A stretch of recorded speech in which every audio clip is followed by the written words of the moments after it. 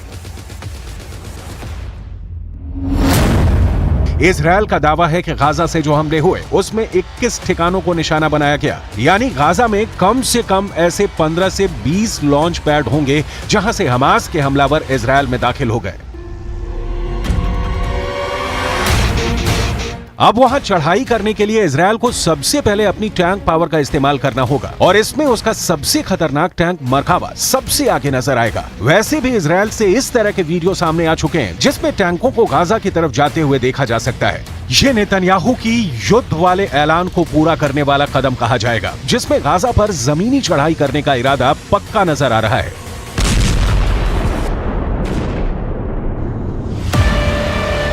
Israel ने जब Gaza में एक इमारत पर बम गिराने का इरादा किया तो उससे पहले गाजा में यह जानकारी पहुंच गई कि इजरायल अब एक इमारत गिराने जा रहा है और आसपास के लोग बाहर ना निकले।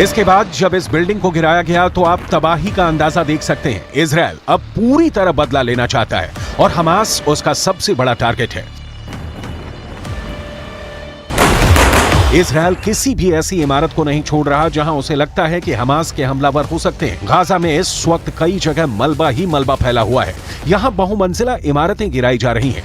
कब कहां इजरायल का बम आकर गिरेगा कोई नहीं जानता और यही सबसे बड़ा खतरा है। इजरायल रात में भी हमले कर रहा है और दिन में भी उसका अटैक जारी है। हमास को लेकर इजरायल की नीति अब साफ है, लेकिन ऐसे हमलों में वो लोग भी मारे जाएंगे जिनका हमास के हमले में कोई हाथ नहीं।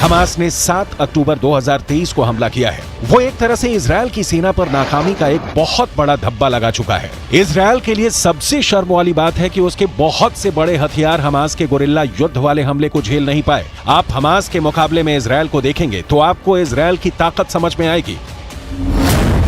इजरायल के पास टैंक और बख्तरबंद गाड़ी है, हमास के पास दिखाने के लिए सिर्फ एसयूवी है। इजरायल के पास बड़ी बड़ी तोप है, हमास के पास रॉकेट है।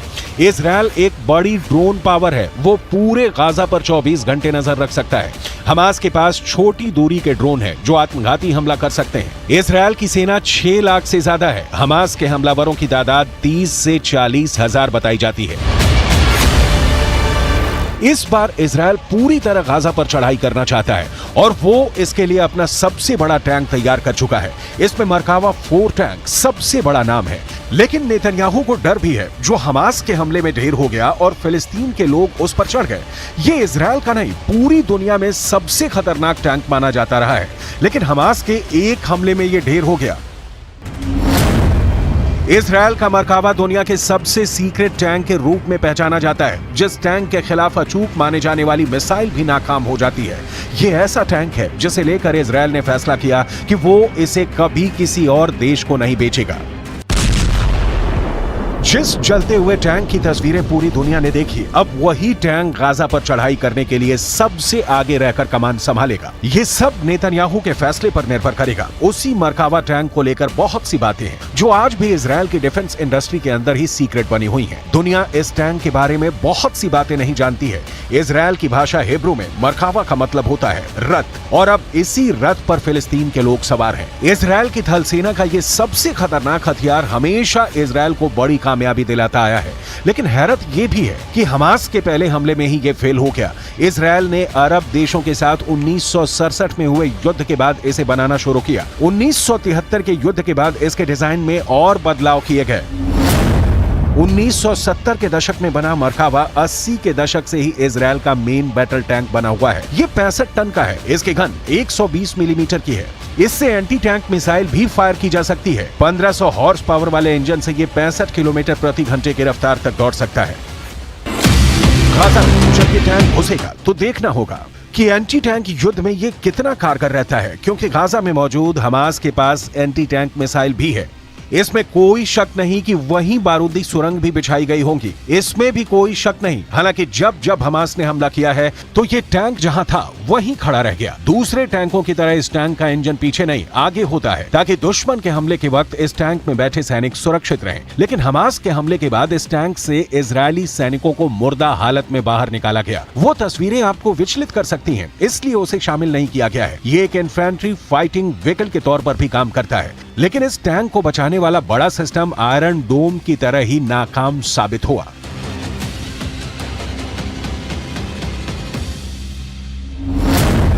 इजरायल के इस टैंक में अमेरिका के एब्रम्स टैंक वाली कई तकनीक जोड़ी गई है ताकि यह दुश्मन के अटैक से बच सके। ट्रॉफी एपीएस यानी एक्टिव प्रोटेक्शन सिस्टम मिलने के बाद इसकी डिफेंसिव पावर कई गुना बढ़ गई है, जो इसे एंटी टैंक गाइडेड मिसाइल से बचाता है। यह टेक्नोलॉजी अब आधुनिक टैंकों के लिए बहुत जरूरी बन चुकी है। इसी टैंक के जरिए इजरायल अपने 4 बड़े दुश्मनों को रौंदने की ताकत रखता है और उसके लिए हमेशा तैयार भी रहता है। इसमें कोई शक नहीं कि इजरायल हमास के हमले का बहुत बेदर्दी से बदला लेगा, जो उसने लेना भी शुरू कर दिया है। אנחנו מפנים יישובים. המשימה שלנו ביממה הקרובה להגיע לפינוי של כל תושבי העוטף. הפינוי הזה צריך להיות בטוח, לסרוק את השטח, לוודא שאין מחבלים, להוציא אוטובוסים, לפנות את התושבים. אנחנו נסיים את המשימה הזאת ביממה הקרובה. יש עשרות אלפי לוחמים במרחב כל העוטף. इजरायल अब हमास और उसके कमांडर्स को छोड़ेगा नहीं। अगले 24 घंटे बेहद अहम रहने वाले हैं, क्योंकि गाजा में अगर इजरायल घुसता है तो उसे बाकी अरब देशों की तरफ से होने वाले हमलों के लिए भी तैयार रहना होगा। हालांकि इस युद्ध को रोकने की कोशिश शुरू हो चुकी है, लेकिन इस बार हमास ने जिस डिग्री का हमला किया है उसने इजरायल को हिलाकर रख दिया है और उसके पास भी पूरी तरह बदला लेने के अलावा कोई रास्ता नहीं बचा है। एक तरह से कह सकते हैं कि इजरायल और फिलिस्तीन के बीच यूक्रेन से भी बड़ा युद्ध शुरू हो चुका है। यहाँ यूक्रेन से भी ज्यादा खून बहने वाला है। तस्वीरें आने लगी हैं और अब समझ में आ रहा है कि यहाँ यूक्रेन से भी बड़ी तबाही होने वाली है। फिलिस्तीन और इजरायल के बीच सबसे बड़ी आग भड़क चुकी है और अब इस युद्ध में इतनी लाशें गिरेंगी कि न पुतिन ने देखी होंगी और न ज़ेलेंस्की ने।